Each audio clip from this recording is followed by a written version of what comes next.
Today is September 7th, 2023, and my guest is Elie Hassenfeld, co-founder and chief executive officer of GiveWell. Elie, welcome to EconTalk. Russ, it's a pleasure to be here. Our topic for today is GiveWell, the nonprofit you started with other folks in 2007. Let's start with how it came to be and what it does. Yeah, so back first in 2006, I was working at a hedge fund where I'd gotten a job right out of college. And after having been there for a couple of years, a friend of mine, Holden Karnovsky, and I both wanted to give to charity. And when we went looking for information on what charities do and how well it works, essentially what can you get for the dollar that you give, we were really surprised that we couldn't find useful information that would help guide our decisions.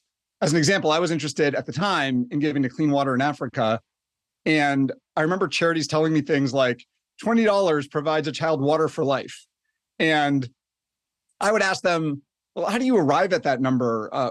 What exactly is the money I'm going to give buying? And how do you know? And when you say for life, that sounds like a long time. How do you know it lasts that long? And they really didn't have answers to those questions. And so after a while of struggling and being frustrated with the information we were getting, Holden and I found ourselves fascinated by the questions that we were trying to answer. And after about a year of this work part-time, decided to start GiveWell as a full-time project in 2007. And our goal then was to be a resource to donors like us, people who were working in the private sector, trying to give away money. At the time, we were thinking, not a whole lot of money, people who probably didn't have staffs of their own. This has now changed.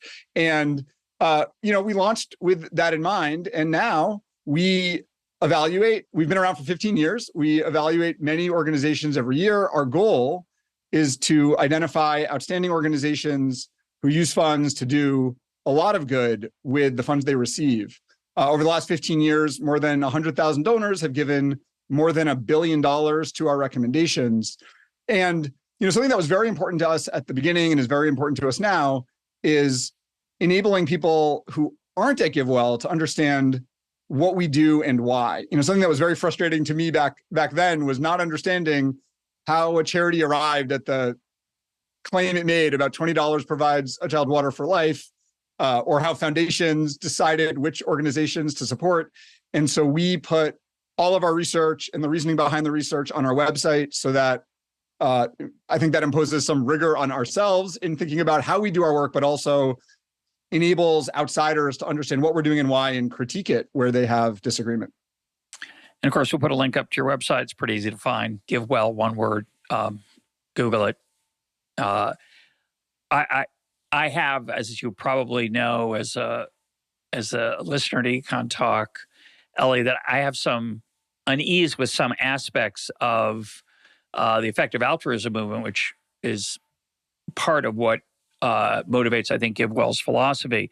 But I want to start by saying that your website's spectacular. The transparency and the care and the openness is really unparalleled. Not just in charitable organizations, in most organizations, any kind of organization, if you're actually doing what you say you are, and I lean that way. So I think you are, and it's quite impressive, and it's really wonderful, and it's in many ways a model, I think, for not just again charities but other organizations, in your openness of both expressing uncertainty and imperfect confidence. There's a lot of humility in your website. It's very, very, very impressive. But I want to start off with a different kind of question. We'll get to many of those issues you raised in your description, but thinking about you and Holden as individuals back in, say, 2006. And if most people sitting at home listening to this conversation, if I said to them, yeah, you want to spend your charitable money well, what would you do? And I think there are all kinds of different answers people might give. One standard answer, we've had Dan Paulette on the program. He hates this answer, but many people would look at overhead and what proportion of giving goes to the actual recipients, et cetera. There are all kinds of different, again, ways you could attack the challenge. I want to do good with my money. I don't just want to feel virtuous. I want to be virtuous. And that's my favorite thing about the effective altruism movement and what you're doing at GiveWell, which is to actually make a difference, not just feel like you're making a difference. But I'm curious what you had in your head long time ago. Throw your mind back there, and you think, well, I'd like to spend this money wisely. Where do you start? It's a tough question. How did you begin to tackle that question, and how did the answer to it evolve over time? All the way back at the beginning, I think we recognized the exact challenge that you're describing, that we could be out there essentially trying to boil the ocean. And so very early on, we said, well, we're never going to be able to get the perfect answer. Let's pick an area that we can dig into. And that's why I chose clean water in Africa way back when in 2006. And it felt like a big and challenging area, but one that was tractable enough that I could learn something. As time moved on, and certainly when GiveWell started full-time, we took a more serious look at how to address this question and started very broad. In GiveWell's first year, we looked both at international causes, but also organizations helping people in New York City, where we were living at the time. And it was in that process that I think we learned something that probably is obvious to many people, but was not obvious to me when I was 25, which was that the needs and then the opportunities to help people in low-income countries are just so different than the possibilities for helping people in New York City. And that's not to say that it's not to diminish the problems that people face in New York City, but the magnitude of the problems overseas are so large. And so I think, speaking personally or psychologically, we started with what seemed to me, maybe even a different question than the one we're describing today. It was, I want to give some of my money to charity. I want to help people. How do I know that it's really helping anyone? How do I know that it's accomplishing a lot of good, never mind the most good? But as we dug into that question, we started to see how broad the differences were. And that, to me, was one of the most interesting questions I had ever been faced with. And eventually, over time, led to more and more work to try and get a better and better answer to the question of how can we direct these funds where they'll do the most. And right now, you recommend 4 charities on your website, which is very unusual, right? There are websites that they'll grade charities, typically on things like overhead, again, not efficiency or efficacy or impact, but just, they seem to be fairly well run, whatever that means. But GiveWell actually picks 4 charities that you hope have the biggest bang for the buck. And biggest bang for the buck is obviously a serious philosophical and statistical challenge, but you take it very seriously, which is spectacular. And tell us what those 4 charities are and give us an idea of what the bang for the buck is. Yeah, so let me describe them. And let me just clarify one thing first, which is we do recommend these 4 organizations. Now we also have donors who give to something different. We call it an all grants fund, which gives money to things that don't qualify as these top charities. You can think about them as maybe the blue chip organizations. And I'm happy to talk about those other things too in a minute. But just what those 4 are. So those 4, 2 focus on malaria. One is Malaria Consortium and its seasonal malaria chemo prevention program. One is Against Malaria Foundation and its insecticide-treated net program. The former SMC is the acronym is medical treatment to prevent malaria that's given to children during the rainy season when they're between the ages of 3 months and 5 years. Malaria nets are probably very well known. It's giving people nets to put over their beds while they're sleeping so they're not bitten by mosquitoes at night.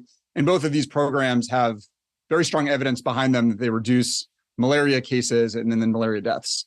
A third organization is Helen Keller International's vitamin A supplementation program, giving vitamin A supplementation to, again, children under the age of 5 twice a year, has been shown to significantly reduce child mortality, especially in populations that are vitamin A deficient. So this is sort of very different than what we think about in a high-income country with respect to vitamin supplementation. These are people who have significant vitamin A deficiency, and this program reduces child mortality by about 25%. And then finally, an organization called New Incentives. And it actually got started with some funding from this All Grants Fund that I mentioned. But today what it does is provides small cash transfers to caregivers to incentivize them to bring their children for routine immunization visits in Northwest Nigeria. This is an area where immunization rates are among the lowest in the world. And so this program brings more people in. Just very roughly, we would estimate about $5,000 to avert the death of someone who would have otherwise died from malaria, lack of immunization, other childhood illness that vitamin A supplementation protects against or supports better health. And so, about $5,000 per life saved is a way of just having a benchmark for what we're talking about here. And you qualify that. I mean, it's obviously your best estimate. It's obviously an estimate. You qualify it because you're aware that. I'll give you an example. Give some examples of the reasons you qualify. For example, one being, that not everybody's going to use the nets correctly. Say in the case of the malaria, what are some of the other issues that you try to take into account in that quantification? Yeah, so trying to take a lot of issues into account. So the first one is, let's just go through malaria nets as an example and show all the qualifiers. So the first one is, we have data from randomized controlled trials that when you distribute nets, people use the nets, it reduces malaria cases. Randomized controlled trials are conducted very differently than national level malaria net distributions. In randomized trials at times, researchers were trying to determine if someone using a net would prevent malaria and reduce death. And so they would, at times, go to people's homes daily and check if they were using the nets. This doesn't happen when you distribute nets nationwide in Democratic Republic of Congo. Similarly, the underlying levels of child mortality, of malaria, of poverty were much higher 25, 30 years ago when many of the malaria net RCTs were conducted. So there have been changes in the underlying. The question is, how valid are the results from those studies to today's experience? One particular way in which using nets has become more challenging and net manufacturers have adjusted is insecticide resistance. Mosquitoes are building up resistance to the insecticide used in the nets. The nets that were being used 10 years ago are not as effective, would not be as effective today as they were 10 years ago because of this resistance. In some cases, we're still using older nets. We try to take that into account in our analysis. And in other cases, there are newer nets that have been proven more effective against mosquitoes and their current resistance. And I'll just say one last one, though. There's sort of numerous considerations to take into account. But another question we have is I'll give a little bit of a lead in to help people understand this. We don't care what GiveWell donors' money, the sort of literal dollars that we direct accomplish. We care about, ideally, the causal impact that our work has on the world. So, for example, if we give $100 to the Against Malaria Foundation, but that just causes some other donor to not give that money, well, they end up in the same place. We haven't actually changed what has happened in the world. And so we try to take this into account in our analysis. We call it a fungibility adjustment from the idea that money is fungible. And we try to have an estimate of the likelihood that our giving displaces money from someone else and an estimate of what that someone else would have done with those funds. And I think this probably gives an idea on one hand of the intensity that we try to bring to the quantification, but also the admittedly inherent massive uncertainty in trying to pin down some of these parameters. Did you have any formal philosophical study that led you to think about these problems in a utilitarian way or any other way? Or were you just feeling your way in 2006 and going forward? Really just feeling our way. No formal or advanced training. Took a philosophy class in college, but that doesn't count. I think that you asked earlier, or you pointed out that GiveWell's unusual in recommending such a small set of organizations. But I think the reason we've done what we've done, it's all driven by GiveWell serving the person I was, or Holden, my co-founder, was. And so it's just constantly been a movement to try and get the answers we were looking for. And so it's coming more from a customer perspective rather than a an expert philosopher or Yeah. economist perspective. I mean, the reason I ask is that utilitarianism says we should try to do the greatest good for the greatest number of people. And I used to think that was a plausible idea. As I've gotten older, I've started to think that doesn't have a lot of content. But it gets at something we do care about, which is we don't just want to do good. We care about how much good, and we care about opportunity cost, what we might achieve if we hadn't chosen this outcome or that outcome, which you obviously are, very aware of. But you are focused on saving lives of desperately poor people from certain causes. And my first thought would be, well, okay, they're not going to die of malaria, but they're so poor, they're going to die of other things. And if you don't get at those underlying aspects of their lives, one, you're not really saving their life to ensure a longer lifespan of any large amount. And secondly, the life that they have, the quality of it is still maybe quite low, even if the quantity in terms of years, the thing we can measure, the thing we can't measure is the quality. And so your methodology pushes you toward those kind of outcomes. Comment on that. Yeah, I mean, this is a great question. It's one that I think is still on our minds, that bothered us a lot early on. And so when we tried to look into it, we found two things, both of which were surprising to me at the time. The first is a huge proportion of deaths that occur in low-income countries occur in those very early years. I mean, a shocking amount in the first month, first year, first 5 years. Once people get past those years, they tend to live long lives, not as long as people in high-income countries, but still relatively long lives. And then separately, it is true that people's self-reported life satisfaction is lower in low-income countries than in high-income countries on average. But it's also, I don't know, it's not, I don't have the sort of way to describe it off the top of my head, but it's not terrible. People are living lives that they're happy to be living. Their lives could be improved significantly. But I would say that overall, the people whose deaths we avert in childhood go on to, on average, live long, relatively happy lives. Averting deaths in childhood is not the only thing we do.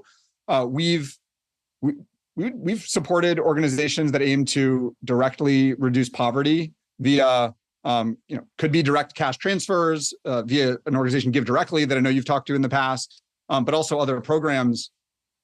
When we've tried, and this is where the quantification becomes even more challenging, but when we've tried to look at what we get with those poverty reducing programs versus these childhood mortality averting programs, we've generally felt that the childhood mortality averting programs look better to us.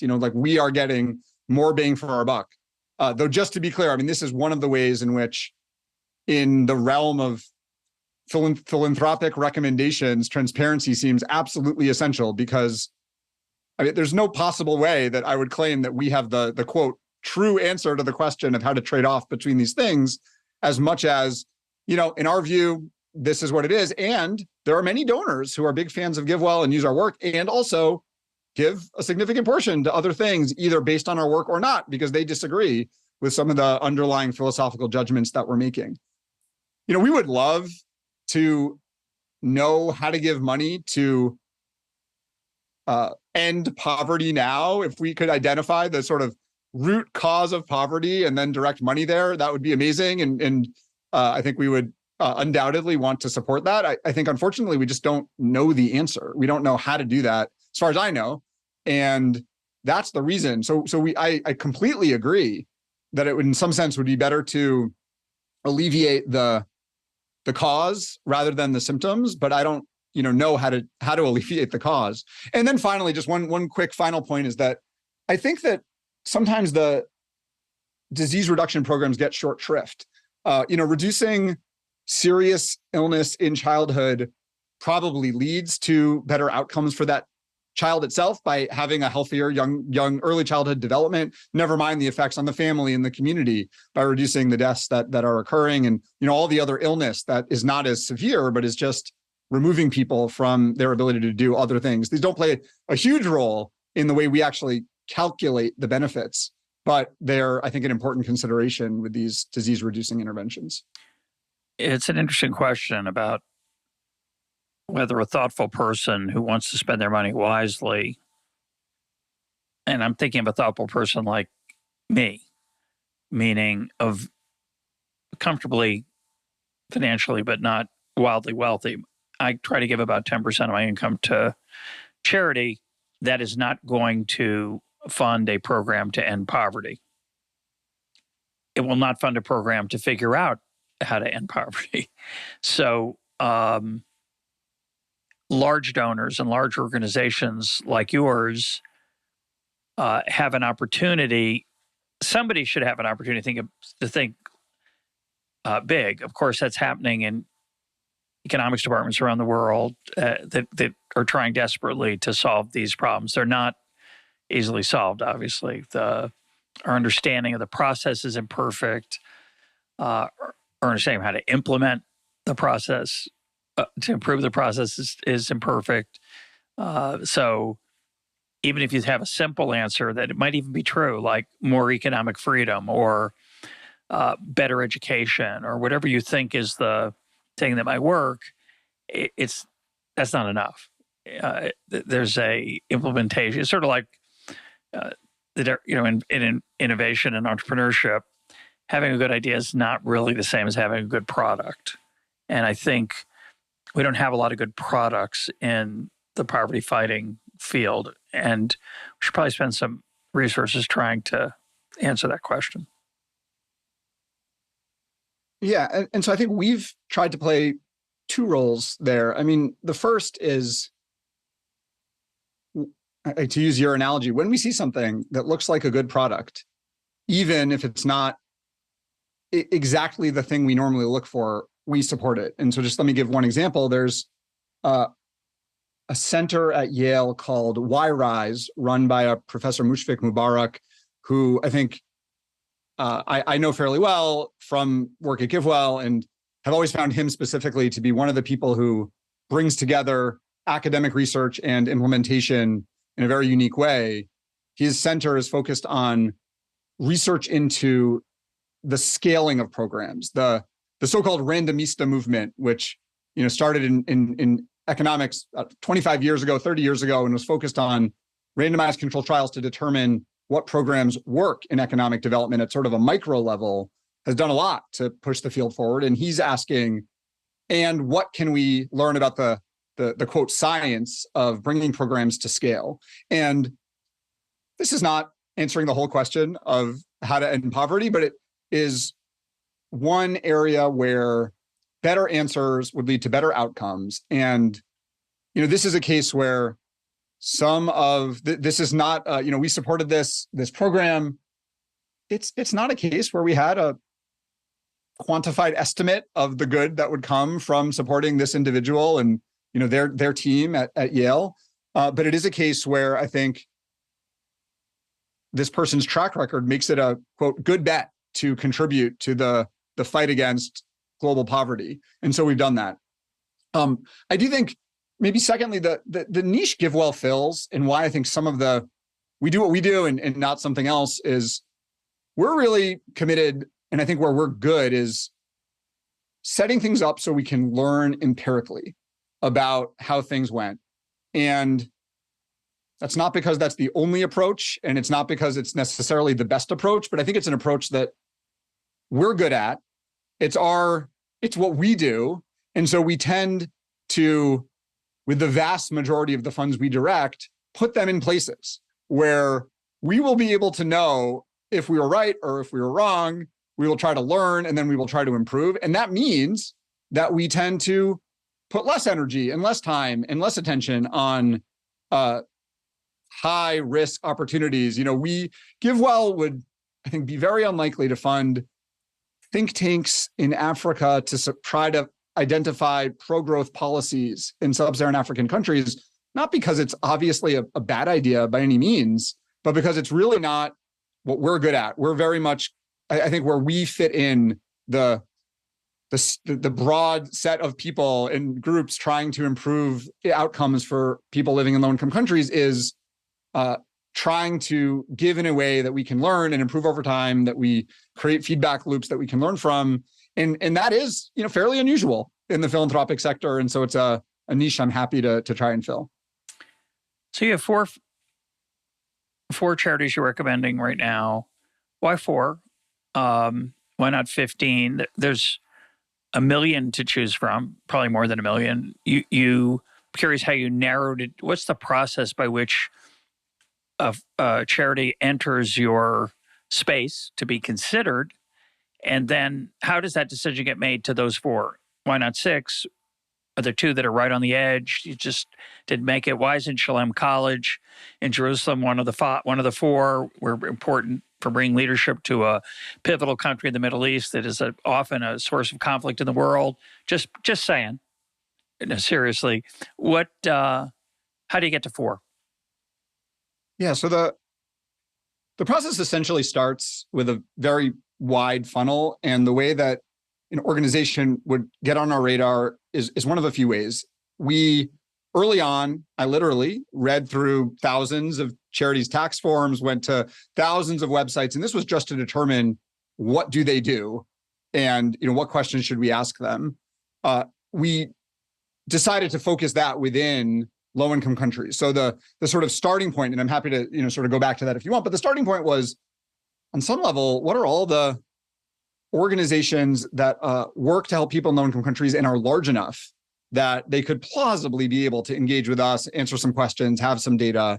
And you're talking in the range of 1,000 to 2,000 at that point. The main way, though, that we filter that list down is via academic research. There's a huge amount of research that has been done on what works to help people in low-income countries. And so we start with the academic research on what programs work, how well do they work, what do we know? This is, I'd say, mostly relying on randomized trials, though certainly not entirely. There's a lot of them both in the field of economics and public health. And so we're looking for programs that, via that process, programs that have strong evidence and could plausibly be implemented by a nonprofit organization. There could be evidence for, anyhow, so that's where we're starting. And we're using that to narrow the list to the group of organizations that meet the following criteria. Number one, the evidence is strong enough that we believe it is significantly more likely than not that they're having a lot of effect. So we want to, in this top charities list, remove organizations where there's a 25% chance of a very large effect. This is supposed to be high confidence in this short list. Number 2, it's programs whose estimated impact per dollar exceeds our current threshold. So to explain that, right now we are raising approximately $500 million per year. And then we're just taking that money and essentially applying it to this. You could imagine a ranked order of all the possible programs we could give to. And so as we go down that list, one criterion that sets the bar for that top charities have to clear is how much money we got and how far down the ranked order list we would go. Right now, we put things in our model in terms of multiples of direct cash transfers. So we'll say we have an estimate for how good it is to just give a very poor person $1,000. That gets you a value of 1. And then we're going to fund our list all the way down currently to 10. We think that's our estimate. Of course, very debatable, but that's how we're doing it. Excuse me, down meaning down to 10. So some are 100, some are 50, some are 30, some are 20, some are 10. But when we find something that is 6, right now we'd say, that's not above our funding threshold. So it couldn't be on the top charity list. And then the third part, before it gets on the list, we want to have provided significant funding. Right now for us, we say $10 million at least for at least a year, just so we have some level of experience with the organization. We follow them and we see what they do before they get on that list. Those are the 3 criteria. And those 4 organizations account for approximately 2/3 of the funds we direct. So this is not everything. There's Obviously, you have to provide funding in order for an organization to even get to the stage of being a potential top charity. But the vast majority goes to organizations which are above our funding threshold, high confidence, and we've funded significantly for at least a year. And who makes that call? Who's making that call? Is it a vote? Is it a committee? Is it you? Is it who? How does that get done internally? Yeah, there's a lot of debate and discussion internally. And I think normally there's ultimately like a fair amount of agreement among, let's say, the 3 or 4 people who are senior members of the research team on a particular opportunity about how to treat it. And so it's not a formal vote or anything like that, but it tends to be via the analysis, debate, and discussion, reaching a conclusion about what we think about the opportunity. A consensus emerges. What enters that conversation besides the hard numbers? I think the sort of the general feeling people have is that it's all science. You just sit down and the numbers speak. Is that true? For you, it's not true for other places, but for you, is that true? No, I don't. It's not true. Look, the numbers do a lot of the work, but what else enters the conversation at the end? And let me explain this just concretely for a second. I'm talking about this funding threshold, and I'm giving a number 10. Sometimes we reach the end of an investigation, and the number in the spreadsheet is 7, or it's 13. 7 and 13 are not that different from 10, given all the uncertainty that's baked in. And so, what do we do then, and how do we move forward? I'd say there's a few different types of considerations that play into that analysis. Number one is, to what extent is there upside or opportunity that we're not taking seriously here?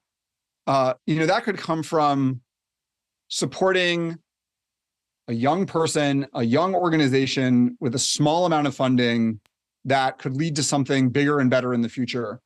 And we've done that in the past when the numbers have looked bad. And in hindsight, those were great decisions, and happy to sort of talk about examples if you're interested. So one would be, I guess, like our term for it would be unmodeled upside is a consideration. Another one is, and again, this, I think on some level, we feel fairly uncomfortable about all of these because they're so soft, but at the end of the day, they're important too. So another one might be, to what extent do we have high confidence that the person that we're dealing with, the organization, or literally the individual, will be very open with us in the future about what's working and what's not? I said earlier that a major consideration for us is ability to learn. We believe, I hope, even though GiveWell's 15 years old, we're still at the beginning of a long journey. And an opportunity where we will learn is much better than one where we won't. And so having confidence that the person will be transparent about what's good, but importantly, what is bad in the future is very important. And then finally, to some extent, I'd say track record of the person in the organization itself plays a bit of a qualitative role. So let's say we have 2 opportunities in front of us. One, the number is 7, the number is 13. But in one case, let's say the one with the lower score, the lower number, that person or organization has successfully delivered a wide variety of programs over the last 5 years. And we've seen them overcome challenges, both programmatically, organizationally. For lack of a better word, we have confidence that they know what they're doing, and we want to support them.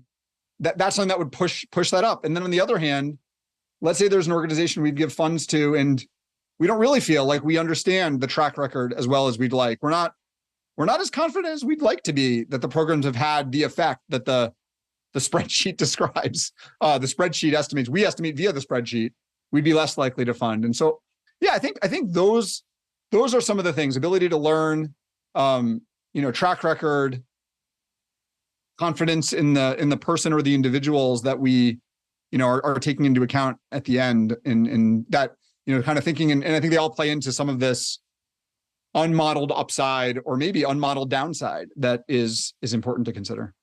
So a strange analogy that comes to mind, which I think is probably sometimes relevant for your decision making, is when a small business gets adopted by Walmart as a customer. So you've got a small business, you're making some product, and you show up at Walmart and they like it a lot and they decide to buy X billion of that. And you're totally unprepared for that because you've never done anything like it. And it could actually just, this great contract, which has you celebrating and drinking champagne, could end your company because you're not going to be able to live up to it. And it's going to be a devastating impact. And on top of that, you're now listening to them at a level of detail and compliance that is extremely unusual for you. They're not just your largest customer, they're your largest customer by an enormous amount. So you've essentially strapped yourself to their engine. So I'm thinking about, again, I was being facetious before, but we'll play with it for a little longer. Let's say Shalom College made your list. We have a $12 million budget. There are things we're not doing I'd like to do if we had a little bit more.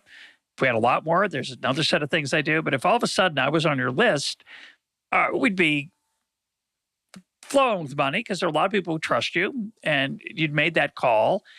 And how do you make sure that it's one thing to say, well, we distributed 1,000 bed nets last year. We think there's 4 million, a demand for 4 million. So if we had more money, we'd distribute more bed nets.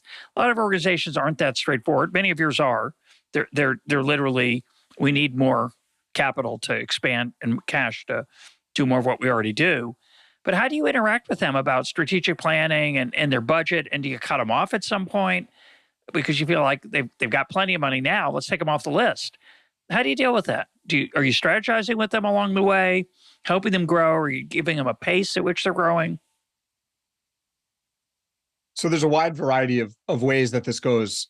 The first thing that we take very seriously is a question that we call, or topic we call room for more funding, which is how much funding do we think they could use well? And we wouldn't put an organization on our list that could only use $100,000 well, or we thought they could only use $100,000 well, if that might lead them to get $10 million. We're also watching this over time. And so sometimes organizations have brought in a lot of money from the outside, either because we put them on or it happened independently. And that affects what we'll give them. We don't want to, we want to ensure that the funds are doing a lot. And so that we watch it over time, we're tracking them, we're in touch with them, and that will cause us to give less. Mostly the type of support we're providing most programs is direct programmatic support. So in using one of the examples from before, the organization New Incentives that does conditional cash transfers for immunizations in Nigeria, they might say, we work in this area of this state of Nigeria. We have succeeded. We want to expand to this other area. We need X dollars to expand. And there's, that type of engagement is the most common. We'll be looking at their past success, their track record, in order to have a sense of how well future growth will go. But it's fairly, linear in its, or organic in building upon past work for, future work. There are some organizations and people where we've provided unrestricted support, which is really just kind of what you're talking about with Shalom College, saying, ultimately, we don't really know what, you organization will do, but we have a lot of confidence in you. We want to give you the flexibility and the ability to see what needs you have, whether it's hire fundraisers or run a strategic planning process or open a new office in a new country, without a program in mind. And so we've done that. That tends to be rare and really happens when we both think organizations could really use it because they're constrained. And also we have an extremely high degree of confidence or trust that they are going to do great things with the funds we direct. I'm sure you've made mistakes and have regrets about things you funded.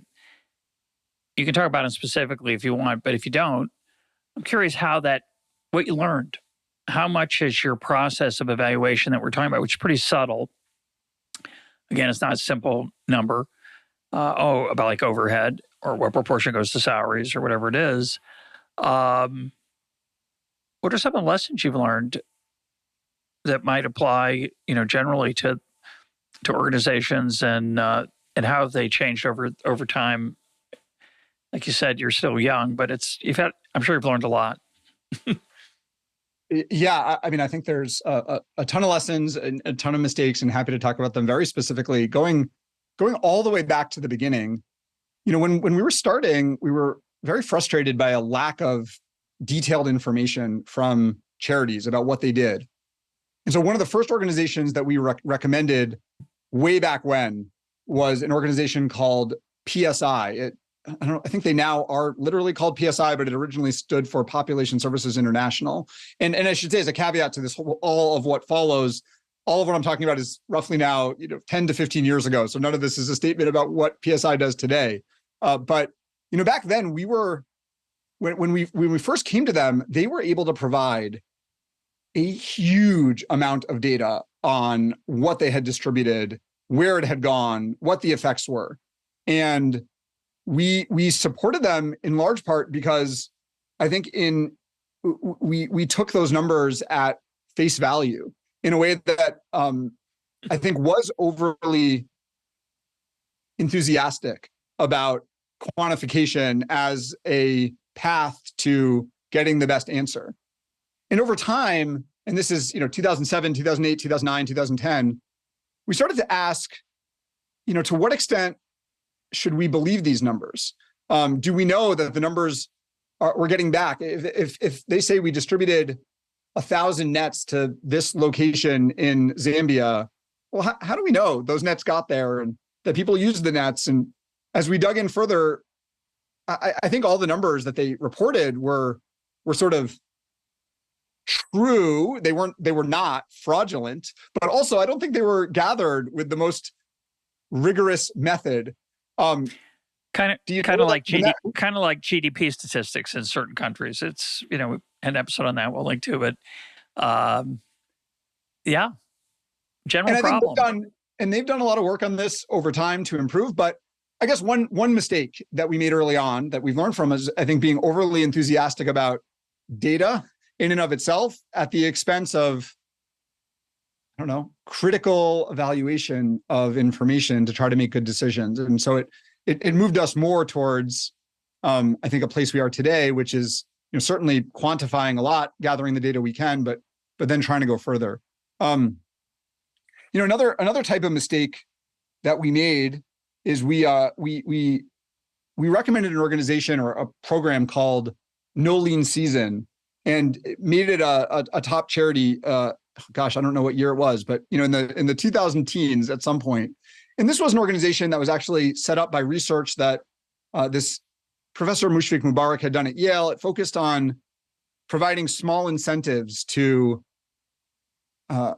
largely young men to migrate from rural areas of Bangladesh to urban areas during the lean season. So people work in an agricultural economy. There's some time of year when there's a lot of food and there's a lot of work in agricultural locations. And then there's a time of year when there isn't, and people don't have work. They can't earn income.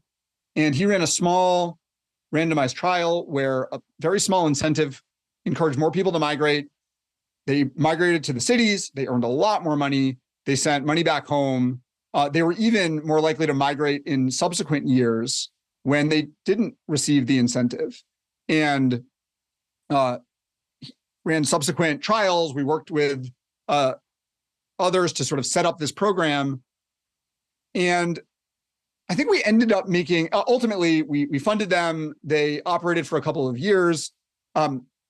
Alongside the funding we gave their operations, we also wanted to run another trial to see how well this worked at scale. And in fact, the program did not work at scale when we first funded it. We have different theories, and by didn't work, I mean we didn't see that the treatment group in this randomized trial, they were not more likely to migrate than the control group. And there are a lot of potential explanations why. Anyhow, won't go into those. Happy to go into those if they're interesting. But I think we actually made two mistakes there. I think first, I mean, on some level, I think that's the process working. You know, we made a grant. I think we made a good bet, and we were wrong. And you know, we ended our support. Looking back, I think we didn't take seriously enough at the time the challenge of bringing this small scale, fairly complicated program to scale. You know, in the original trial, it was, you know, people going and finding folks who were otherwise not going to migrate. And this happened at small scales, you know, 1,000, 2,000 people. As it got larger, it had to go through large institutions and through microfinance banks in Bangladesh, which I think made it harder to deliver. So on one hand, I think we didn't realize how hard it was. But even looking back, I think in some ways, in hindsight, I wonder if we made a different mistake, which was we also exited too quickly. And I think that we went in, and on some level, I don't think I would have said this at the time, but looking back, I think on some level, we thought it would be easier than it was to deliver. And that was a mistake. And then because we thought it would be easy, when it didn't work, we were ready to end the program, you know, as was the organization implementing it.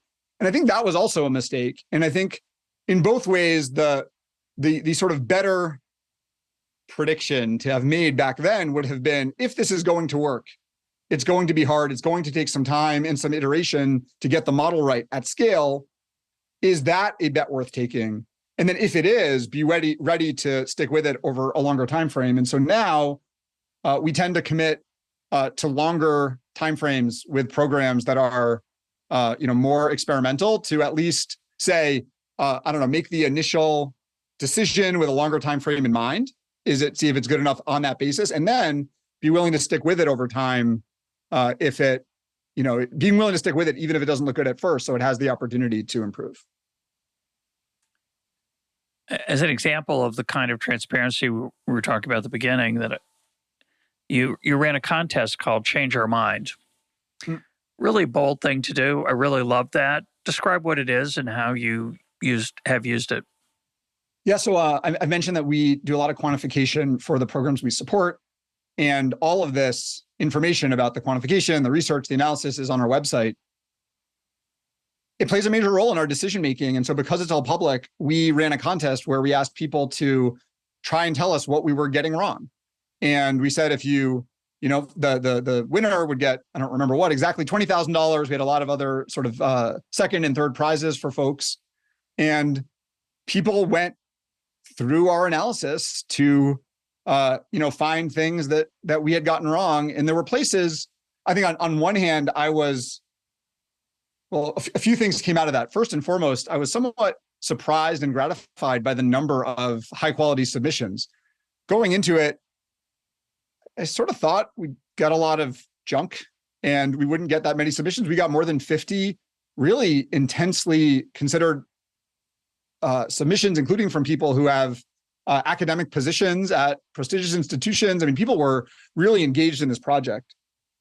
People found errors. I'm grateful they weren't huge errors that show that we would have had to, we had made a massive error in so much of our funding, but certainly we had made small errors across programs we recommend, water, deworming. I think most importantly, people called us out for being insufficiently transparent about the uncertainty inherent in our analysis. And I think that on some level, we've tried to respond to this. I think we always have known that the numbers we're using are uncertain. but we didn't bring that wide uncertainty to the fore in all of our analysis. So just to make it concrete, I said before that, we take seriously the possibility that if a dollar we give displaces a dollar that someone else has given. And so, or let's say it displaces some amount of money that someone else would give. But let's say a reasonable confidence interval around that is that maybe our median estimate is a dollar we give displaces 40 cents from someone else, but it could be as high as 80 cents, as low as 10 cents. And so we've tried to incorporate that, more at the front of, every single researcher as they're doing their work is looking at that to remember the uncertainty inherent in the analysis that they're doing. The other thing that I'll just say we learned from that contest, which is more of a side note than a substantive critique of the research, is say about 20% of the people who submitted misunderstood what we were doing. So they said, you're making this error because you're doing X, but you should do Y. And in fact, we were doing Y. The spreadsheets were just convoluted. And so one of the things we've really been working on this year is improving our legibility. So, we're very transparent. If you want to spend a lot of time, hundreds of hours, you can get the answer to the questions you have about our work. But most people don't have hundreds of hours to invest. And what we'd really like to do is make the reasoning legible enough that people can understand it, critique it, engage with it at a lower level of intensity. So we saw in this contest that people were struggling to do that. And so we're putting more energy, hopefully, into making our research easier to understand and critique. Yeah, it's a fascinating byproduct of that kind of experience, right? What's the goal? But they helped you redo your website without intending to. The phenomenon you're talking about of some other donors reducing their gift because yours goes up is called typically crowding out in economics. It's actually the first published paper I had in the field in my career was on this question of crowding out. And it's a debated topic in economics, but there's also crowding in. And as now a fundraiser for an organization, I have a richer understanding than I had when I was a newly minted graduate student. If GiveWell puts a stamp of approval on an organization, that could easily increase donations, right? It could cause people to say, oh, I'm giving those people money, but I wasn't always sure about it. But if GiveWell, who looks at these things more carefully than I do, thinks it's a good idea, I'm going to increase my gift. Do you notice that ever? Yeah, I think so for sure. I think one example of this, obviously our goal as an organization is to recommend programs and then raise money for them. And so we're very explicitly trying to get people to give more. And we've seen a lot of that directly and indirectly. So when we might recommend an organization that then has more publicity around it because of the recommendation, or it just builds on itself over time. But then I think there's another way this dynamic could work, and this is very hard to pin down, but I think it's at play. One of our top charities is Malaria Consortium's Seasonal Malaria Chemo Prevention Program. It goes by the acronym SMC, and it's a program that provides medicine to children to prevent malaria. And it's a relatively new program. And when we first supported it, it hadn't been rolled out widely.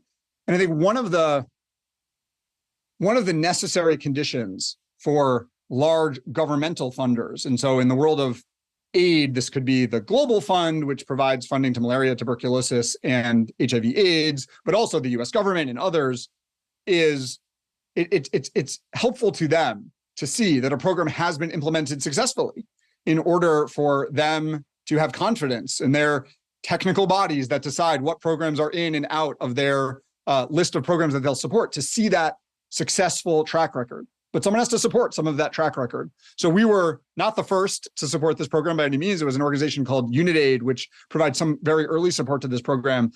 But I think, and I can't verify, but I think we played some role in growing the size of this program to the point where now we still support it, but also it is very much on the short list of programs that are funded by governments at the global level. And I think in the same way that we are worried about the crowding out phenomenon, I also think this is an example where there probably is, to some extent, a crowding in phenomenon of making something bigger so that it can get more support from others in the future. What keeps you up at night related to GiveWell? You told me you have some kids, so I'm sure they keep you up sometimes, but yeah, the kids definitely keep me up at night. There's a lot of things. I think, look, there's certainly very specific decisions that are hard when we're weighing quantitative and qualitative factors and worrying that, and I'm happy to talk about examples if you want, but worrying that the personal bias is, for me or others, is skewing our decision. But maybe more methodologically, I think a lot of what we're talking about is worrying to me. It's very challenging. And what do I mean by that? When GiveWell was very small, I think it was easier, and by small, I mean a research team of 3 or 4 people, 5 people. It was easier to say, we have these numbers, we have this quantification. It's just a part of the story. It's a tool to think critically about the different considerations, but it's not the answer. And one of the things I've seen as we've grown, as an organization, we're 70 people, about half of whom are working on research. So that's deciding where to give. So I see this tendency now that we're a larger organization for staff to want to rely more on the numbers. And I think I understand this. It's easier, first to understand the rules. Maybe if the rules at GiveWell are, I build a model, then I get a number, the number is the answer, that is straightforward. That's a problem that people can understand how to deal with. On the other hand, if it's do a lot of work with the numbers and then overlay your best judgment, independent of personal bias, to make a good judgment, that's hard to do. And so I really am, we're trying to find a way to maintain this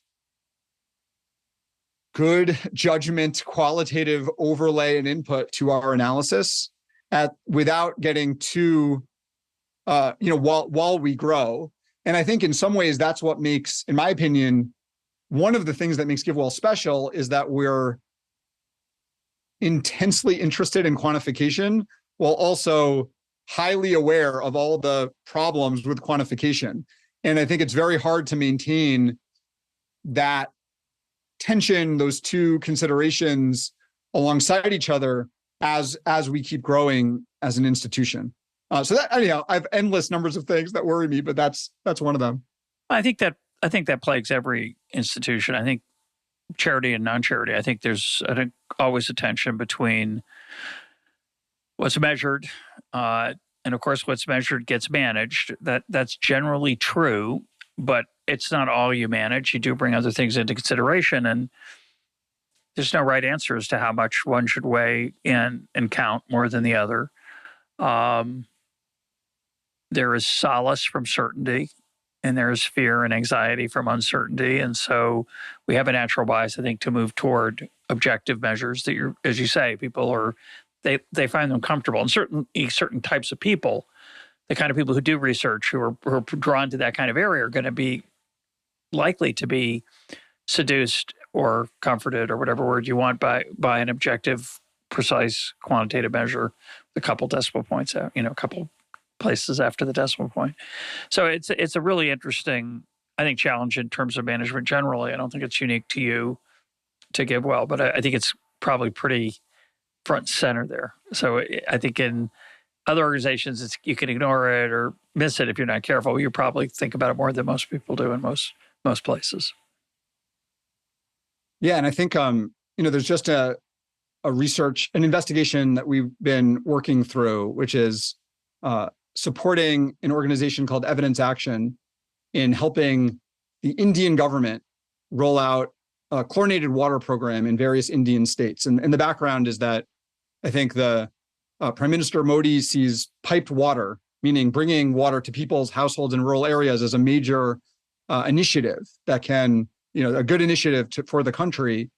And the water ministry that they set up in India was looking for help bringing in chlorinated water. And so Evidence Action has done a lot of work on chlorinated water, and the Indian government solicited their input.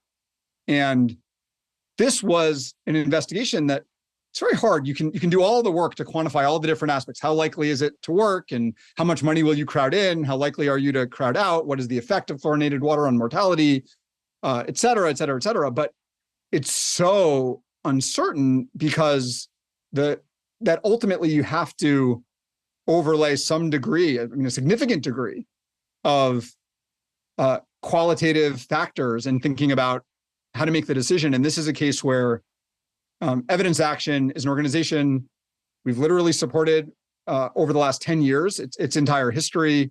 It sort of comes out of Innovations for Poverty Action, the Yale group that focuses on randomized trials.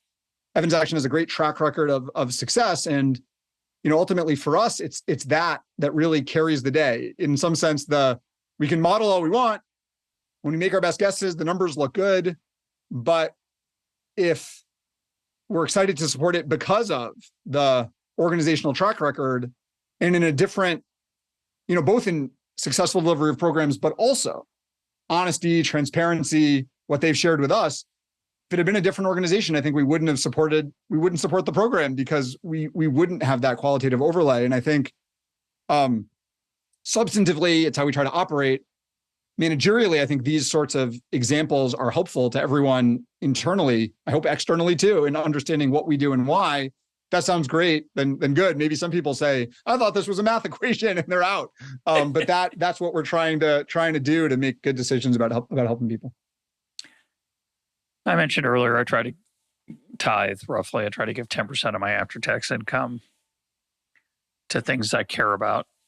And not just things I care about that I think the money will have an impact. And an impact that I care about, not just the cause generally, but the way that the cause is being supported. So I'm Jewish. I give to a lot of Jewish organizations. I give to certain artistic activities, tax-deductible stuff that speaks to me aesthetically, that makes my heart sing. I don't measure anything, obviously. Am I making a mistake?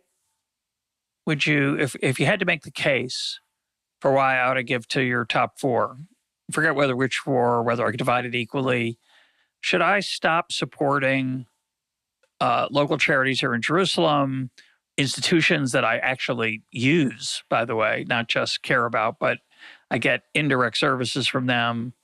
Is that a mistake? What if we were out late at night having a beer and, heart to heart, you say, I like you, Russ, but I can't respect you because you spend your money so poorly.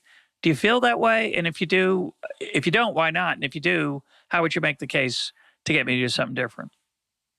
Let me tell you how I think about it. I'm also a member of a synagogue and I support their activities. The way I think about that is I don't bucket it into my mental charitable giving budget. I don't have a literal budget. I'm also trying to give about 10%, but I say, that's external. That's not, when I think about my own charitable giving, I think about it as trying to help people to the greatest extent possible. I do that via GiveWell, and everything else that I give to, I treat as, something different. It's when I give to the synagogue or my school's PTA, I see it as a shared responsibility to support a service that I use. And the reason that I give, that I think one should seriously consider giving to the organizations we recommend, is, just the magnitude of the impact that they have. Giving 10% means a lot of funding that can go to help people. And while it's definitely imperfect, when I think about the impact of about $5,000 per death averted, that is weighty enough for me that it causes me to want to give significantly to programs that are having that sort of effect. I mean, yeah, my charity, I'm pretty confident my charitable dollars don't save any lives, in the sense that your organizations do. The thing I've been thinking about lately, and we can close on this, get your thoughts. I've argued a number of times on the program that the argument for local giving, even though people here are better off than people maybe farther away, is that I have better information about a local charity. It's a Hayekian kind of argument. And that if I have a principle of giving locally, it's more likely to be effective just simply because I have a better idea whether it works. I don't know if I've told the story before, but a reporter once asked me if I was in favor of giving money to education in Africa. And I said, no. And they said, no. How could you be against giving money to support education in Africa? I said, we haven't even figured out how to help education in the United States. I know how to help the budgets of schools of the United States, but to add actual knowledge that changes the lives of children, we struggle here in America to do that. And I know a reasonable amount about that set of issues. And to think that I could do good in Africa with that money where I know nothing about it is naive, foolish. I'm not being cruel. I think I'm being prudent. But what I love about what you're doing is it kind of takes away that argument. You've gone there and you've done the research. I may have quibbles with it or its accuracy, but certainly is to the best of your knowledge, the organizations you give money to, the money achieves what it intends to achieve, and it does it in some level of effectiveness. And the other argument that I would come back to, I'm trying to rationalize my own habits here, of course. I don't want to pretend I'm just a truth seeker, is part of my humanity, part of the essence of my being human is the connections I make with other human beings. And when I help a local organization, especially one that I can literally touch and observe directly, I get an emotional and it's part of flourishing, connecting to other people and helping them. Of course, there's an advantage to anonymity. Not suggesting that I need to see the people that I'm giving, say, food dollars to. But I do think that the connections we make, and I'm thinking now of sort of the extreme arguments of Peter Singer and others that, I should give to the bed nets in Africa because instead of throwing a birthday party for my kid, because birthday party for my kid, nobody's life is saved, and the bed net saves a life. And to me, part of being a father is connecting to your child, and you do that through love and gifts and kindness, and that's part of being a fulfilled human being. So I'm thinking, having had this nice conversation, that maybe some portion of my charitable giving, as you suggest, could go toward the alleviation of extraordinary hardship and suffering that isn't related to quality of life, isn't related to my direct connections to other human beings. I'll never see those people. I can only imagine how transformative those resources are, but it's not unimportant. So maybe that's another way to think about it, that, like you say, you can have some buckets. One bucket is for things you do that fulfill you as a human being and are not trivial, but they don't save lives, and maybe should put some money aside for those activities that we think, at least we hope, do save those lives and transform those people in ways that a really pleasant charitable dollar in a local place that's doing good work doesn't manage to match. Yeah, I mean, the reason I somewhat evaded the question of, do I think you're making a mistake, is I'm not going to say you're making a mistake, because I make the same mistake. I spend money on all sorts of things that are not consistent with a Peter Singer-oriented argument of maximizing global utility. I want to be comfortable. I want my kids to be comfortable in ways that far surpass the, quote, utility that would be offered to someone in, Western Kenya if they received those funds. But I think that I also care a lot about my personal flourishing, my family's flourishing, and I put a lot of time and some money into those activities. But then I think that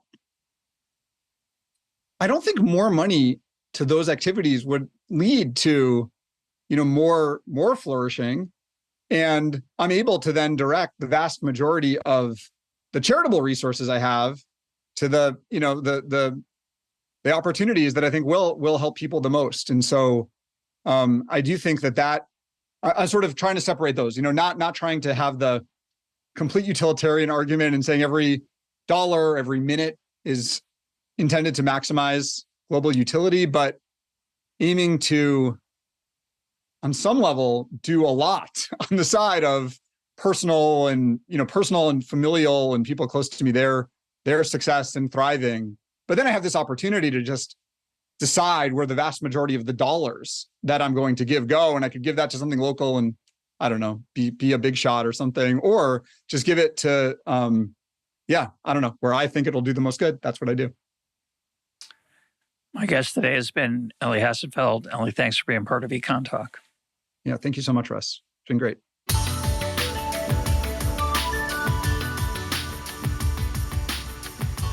This is EconTalk, part of the Library of Economics and Liberty. For more EconTalk, go to econtalk.org, where you can also comment on today's podcast and find links and readings related to today's conversation. The sound engineer for EconTalk is Rich Goyette. I'm your host, Russ Roberts. Thanks for listening. Talk to you on Monday.